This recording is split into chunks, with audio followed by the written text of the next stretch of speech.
તમારે શૈલી વિજ્ઞાન પણ અભ્યાસક્રમમાં છે. હું આ લેક્ચર પણ હર્ષવર્ધન ત્રિવેદીના લેક્ચર પરથી જ રેકોર્ડિંગ કરું છું.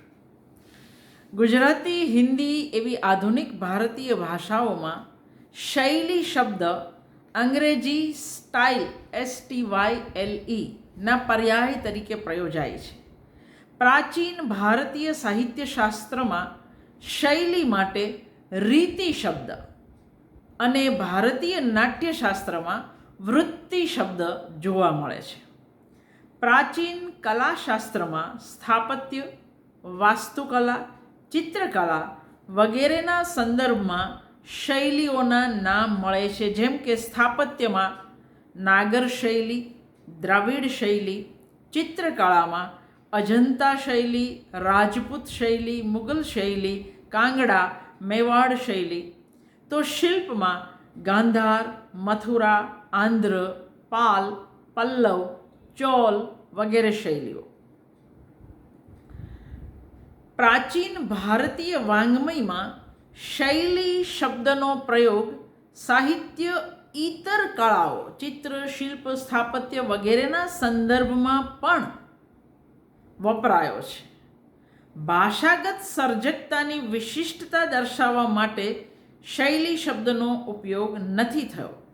ટૂંકમાં એનો ઉપયોગ વાગ વિકલ્પ સિવાયની કળાઓ માટે, અન્ય વિકલ્પો માટે થયો છે.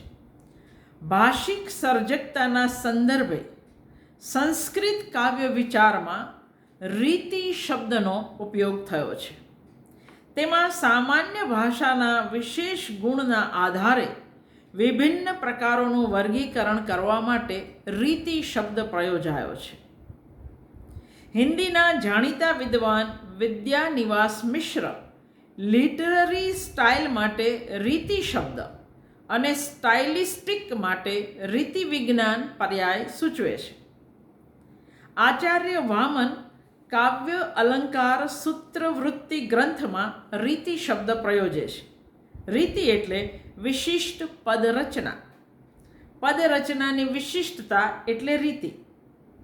શૈલી પર્યાય પ્રયોજવામાં એક મુખ્ય વાંધો એ છે કે શૈલી આત્મનિષ્ઠ હોય છે. શીલ તેવી શૈલી એ ઉક્તિ એનું ઉદાહરણ છે. શૈલી વ્યક્તિની વ્યક્તિગત વિશિષ્ટતાઓ, એની રુચિ દર્શાવે છે. અંગ્રેજી સ્ટાઇલનું અર્થક્ષેત્ર આપણા ગુજરાતી શૈલી શબ્દ કરતાં ઘણું વ્યાપક છે. નાટ્યશાસ્ત્રમાં વૃત્તિ શબ્દ મળે છે. વૃત્તિ એટલે રસ વિષયક વ્યાપાર, એમાંય ખાસ કરીને ચિત્તનો વ્યાપાર, જે ક્રમશઃ દર્શકના ચિત્તનો વિકાસ, વિક્ષેપ, સંકોચ કે વિસ્તારના રૂપમાં અનુવર્તિત કરે છે. આચાર્ય ભરતે કૌશિકી, સાત્યતી, આરભટ્ટી અને ભારતી એમ 4 વૃત્તિનો નિર્દેશ કર્યો છે. આ ચારેય વૃત્તિઓ ચિત્ત વૃત્તિના પ્રકાશનમાં મદદ કરે છે. આનંદવર્ધને આ ચારેયને શબ્દ વૃત્તિ નહીં પણ અર્થવૃત્તિ માની છે.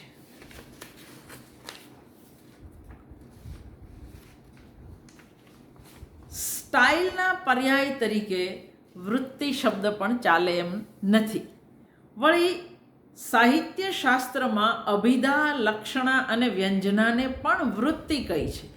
આમ વૃત્તિ શબ્દનો કોઈ સ્પષ્ટ અને અવિચ્છિન્ન અર્થ પ્રાપ્ત થતો નથી. વૃત્તિ એટલે સૂત્રાર્થની સમજૂતી એવો પણ અર્થ થાય છે. એટલે આપણે જરાક શૈલી સમજવા માટે આપણા આ પર્યાય કામ લાગે એમ નથી, એવું આપણને હર્ષભાઈ સમજાવે છે. ભાષા તથા સાહિત્યને જોડવાનું કામ શૈલીની વિભાવના કરે છે. શૈલી એટલે ભાષાનો સહેતુક વિનિયોગ. યાદ રાખજો, ભાષા અને સાહિત્યને જોડવાનું કામ શૈલીની વિભાવના કરે છે. શૈલી એટલે ભાષાનો સહેતુક ઉપયોગ, વિનિયોગ. ધારો કે આપણા ઘરમાં ખુરશીની જરૂર છે. આપણે સુથારને બોલાવીશું. લાકડું, રંગ, કેવી પ્રકારની ખુરશી, કેટલો ખર્ચ, એ બધું આપણે એને કહીશું. સુથાર આપણા સૂચનોના પાલન કરીને ખુરશી બનાવશે. પણ જ્યારે આપણે ખુરશી જોશું ત્યારે સુથારની પોતાની કારીગરી કે કૌશલ્યનો ઉપયોગ ખુરશીને કેવી આકર્ષક બનાવી છે એ તમે જોઈ શકશો. આપણા સૂચનો ઉપરાંત એણે પોતાનું કૌશલ્ય, પોતાની કારીગરી એમાં ઉમેરી છે. આ શૈલી છે. આ શૈલી આકર્ષક પણ હોય અને અનાકર્ષક પણ હોય. બે ગૃહિણી દાળ બનાવે, બેઉની બધી જ વસ્તુ સરખી છે અને છતાંય એકની દાળ સ્વાદિષ્ટ બને અને બીજીની ન બને, તો આ પણ પોતપોતાની શૈલી છે. શૈલીમાં અનેકથી વધુ વિકલ્પોમાંથી એકની પસંદગીનું તત્વ મુખ્ય છે. તમે કઈ રીતે દાળ બનાવો છો, આ તમારી શૈલી છે. વાક્યો ભેગા મળીને વાક્યબંધ કે પ્રોક્તિ કે ડિસ્કોર્સ તૈયાર થાય છે.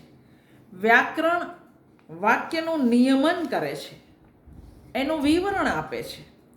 વાક્યનો ઉંબરો વટાવો એટલે વાક્યબંધ પર વ્યાકરણનું અનુશાસન શિથિલ બને છે. અહીં વાક્યના ક્રમ જેવી બાબતોમાં ભાષકને જેટલી છૂટ મળે છે એટલી વાક્યના પદક્રમ વગેરે બાબતોમાં નથી મળતી. આ છૂટ શૈલીને જન્મ આપે છે.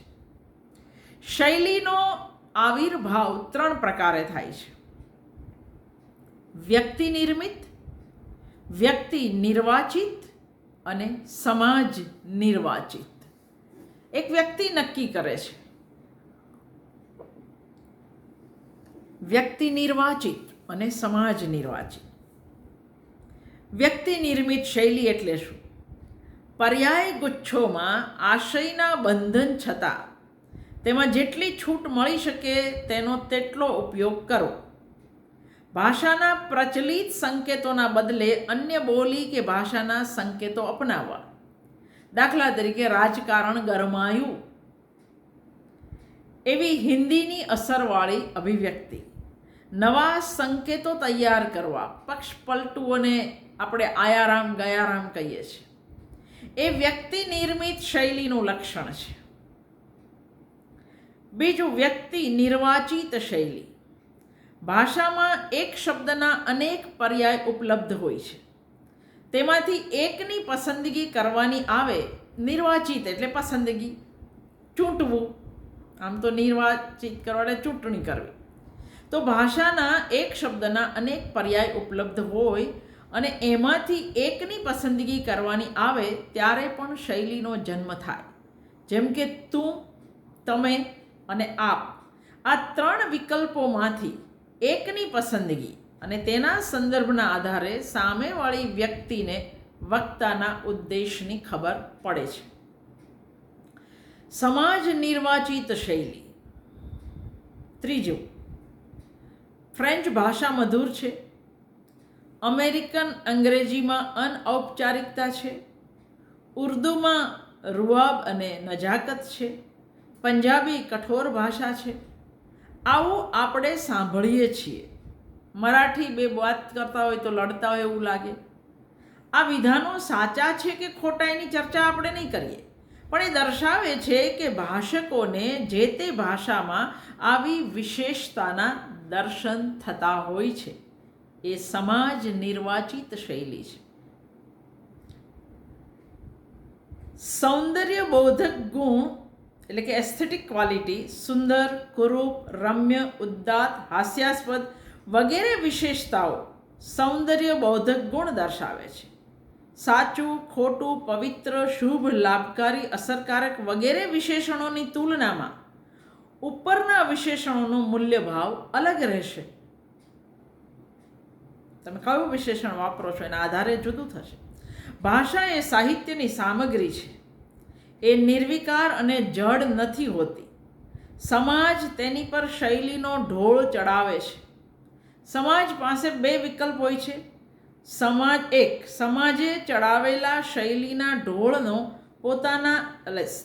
સર્જક પાસે બે વિકલ્પ હોય છે. એક, સમાજે ચડાવેલા શૈલીના ઢોળનો પોતાના લેખનમાં ઉપયોગ કરવો, અને બીજું, આ ઢોળને બને એટલો દૂર કરી પોતાની વિશિષ્ટ શૈલી અથવા તો પોતાને અનુકૂળ અભિવ્યક્તિ શૈલીનું આવરણ ચડાવવું. ઢોળ ચડાવવું એટલે ખબર છે ને, સોનાનો જે ઢોળ ચડાવે વાસણ પર, તે ઢોળ. તમને પાછો શબ્દના મુશ્કેલી બહુ. આ આખી વાત હું ફરી કરું છું. ભાષા એ સાહિત્યની સામગ્રી છે. એ સાવ નિર્વિકાર કે જડ નથી હોતી. સમાજ તેના પર શૈલીનો ઢોળ ચડાવી દે છે. સર્જક પાસે બે વિકલ્પ છે. એક, સમાજે ચડાવેલા શૈલીના ઢોળનો પોતાના લેખનમાં ઉપયોગ કરવો, અને બે, આ ઢોળને બને એટલો દૂર કરી પોતાની વિશિષ્ટ શૈલી અથવા તો પોતાને અનુકૂળ અભિવ્યક્તિ શૈલીનું આવરણ ચડાવવું. પહેલો જે વિકલ્પ છે, સમાજે ચડાવેલા શૈલીના ઢોળનો ઉપયોગ કરો, પહેલો વિકલ્પ મોટે ભાગે લોકપ્રિય સાહિત્યના સર્જકો અપનાવતા હોય છે. જ્યારે બીજો વિકલ્પ નવોન્મેષી પ્રયોગશીલ સર્જકો, સમર્થ સર્જકો અપનાવે છે. સમર્થ સર્જકોની શૈલીનો પ્રવાહ એટલો વેગવંતો હોય કે ભાવક એમાં તણાવવા માંડે છે અને એને અભિવ્યક્તિની પરંપરાગત શૈલીમાં સર્જકે આણેલા પરિવર્તનની ખબર પડતી નથી. સાહિત્ય કૃતિમાં બે સ્તરે શૈલીનો વિન્યાસ થાય છે. એક, બંધારણ એટલે કે સ્ટ્રક્ચર, અને પોત અથવા ગૂંથણી ટેક્સચર. સ્ટ્રક્ચર અને ટેક્સચર, બંધારણ અને પોત અથવા ગૂંથણી. ફરી એકવાર કહું છું, સાહિત્ય કૃતિમાં બે સ્તરે શૈલીનો વિન્યાસ થાય છે. એક, બંધારણ સ્ટ્રક્ચર, અને બે, પોત અથવા ગૂંથણી ટેક્સચર. ભાવક જ્યારે કોઈ કૃતિ વાંચે છે ત્યારે એની સામે સૌપ્રથમ ભાષા શૈલીનું પોત ટેક્સચર પ્રગટ થાય છે. સર્જક શબ્દોની જાળ દ્વારા રચના કરે છે. વાચનમાં કૃતિની છેલ્લી પંક્તિ પૂરી થાય છે. એની સાથે ભાવક કૃતિનું ચિંતન પણ પૂરું થાય છે. અહીં તેને કૃતિના સમગ્ર બંધારણની એટલે કે સ્ટ્રક્ચરની ઝાંખી થાય છે. કથાનક, પાત્ર, પરિવેશ વગેરે કૃતિના બંધારણના અંગ છે, જ્યારે અલંકાર, લય, કલ્પન વગેરે શબ્દ આશ્રયી પોત ટેક્સચરના અંગ છે.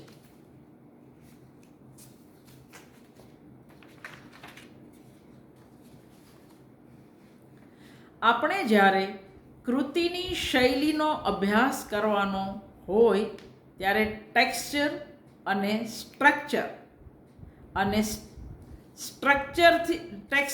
સ્ટ્રક્ચર અને સ્ટ્રક્ચરથી ટેક્સચર સુધીના આંટાફેરા કરવા પડે છે. બાકીનું બીજા વિડીયોમાં કરીશું.